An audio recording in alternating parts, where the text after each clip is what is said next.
Can you share with us a little bit about Vibrant Healthcare Alliance and what you enjoy most as your role as the CEO there?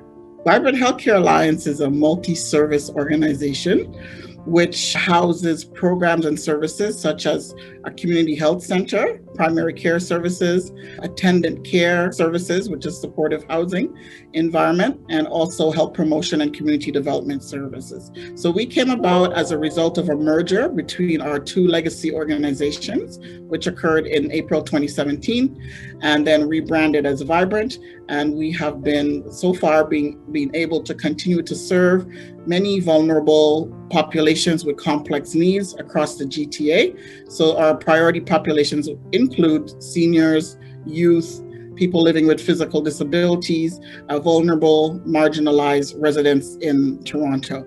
And what I love about Vibrant and being here is just working with this phenomenal dynamic team that I work with every day.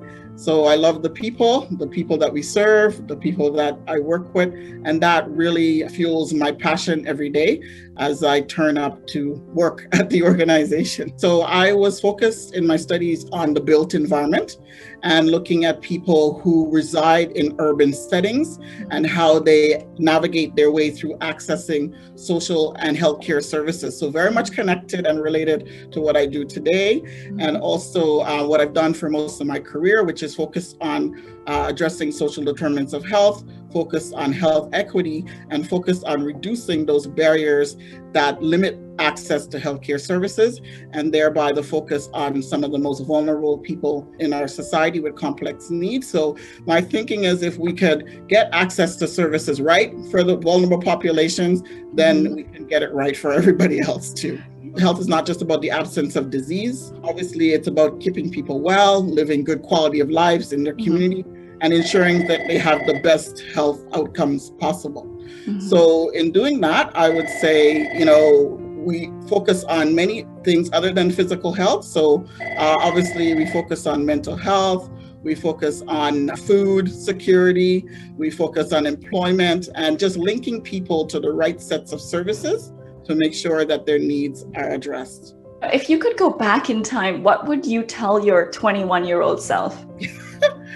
I would say to my 21-year-old self, 21-year-old Simone, I think it's important to work hard, but also equally important to work smart, right? Because I think that for me, I spent a lot of time invested in building, getting my education, building my career, and really working hard, mostly because of those barriers that I faced, as I mentioned, right? Around racism and feeling like I have to be, performing at a very high standard in order to hold that space where I'm the only Black woman in the room and people find me credible and, legitimate and smart and all those things. So work really, really hard.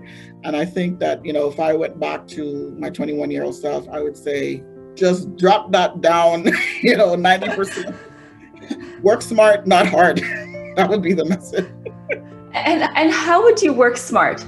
Well, work smart would mean, work is work, right? And really putting work into its rightful place in my life, creating, some boundaries and barriers around that, taking work home, right? Been working till the wee hours of the morning, functioning on little sleep, getting up the next day. I would say that is not a good practice.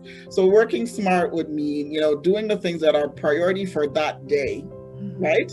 And then, just leaving it, right? So that when you're at your home time, at your family time, you can also be present for them as well. And then when you go to work the next day, you'll also be able to function better because you've been offline and had some downtime, in your time away from work. So I would say that's what work smart means for me. I've been on, cycles in my life with just constantly working, just to stay ahead of the curve, just to make sure, okay, Simone, you didn't make a mistake.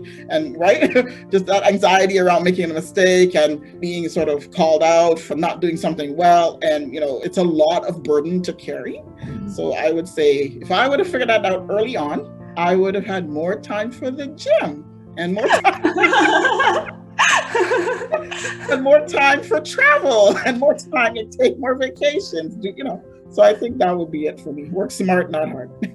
I love that. I really love that advice because I have a client, he's 71 years old and he's a very successful entrepreneur. Like he's built successful, like multi-million dollar businesses. And I asked him what his secret was. And he told me the same thing. He's like, work smart, not work hard. Yeah. Kindred spirits, he and I. So Simone, when you're looking at your future now, what's the vision that you have for yourself? Well, I practice what I preach.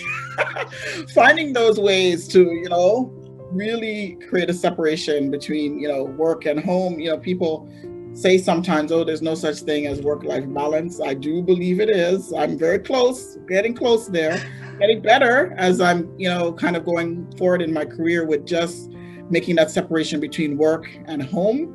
And even when those lines are blurred on occasion because of, the pandemic and crisis environment we're in, I really try to take the time I need to replenish. I feel I am important.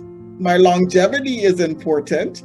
And so I'm really trying to invest in myself in that way, invest in my overall, health and wellness, and making sure that I'm the best self I can be.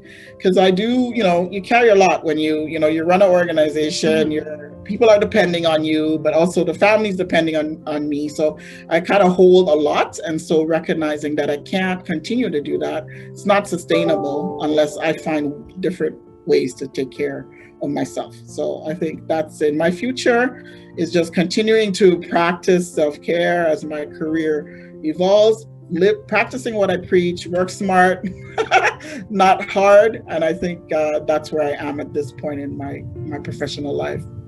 Yeah. And have you thought about 10 years from today, what you want your life to look like professionally and personally? Well, 10 years from today, well, I hope there's like another great leader in Vibrant and I'm not here. Because I do think it's healthy, the organization, right? You need to turn over every now and then. I'm not that type of leader to be in the same role for, 30 years. But hopefully I'll be retiring, doing something great in, some communities around the world. My partner is from Nigeria, so I'll be, in the village somewhere in Nigeria supporting, young people to get their education or to participate in community economic development activities or some type of things that will lift them out of the situation of being in poverty and put them on a trajectory to have career and success in life. So I would be doing those things. Or, if I won the lottery and I had endless money, I would be a philanthropist 10 years from now. Figure out how to give away my money to good causes, to do great things around the globe.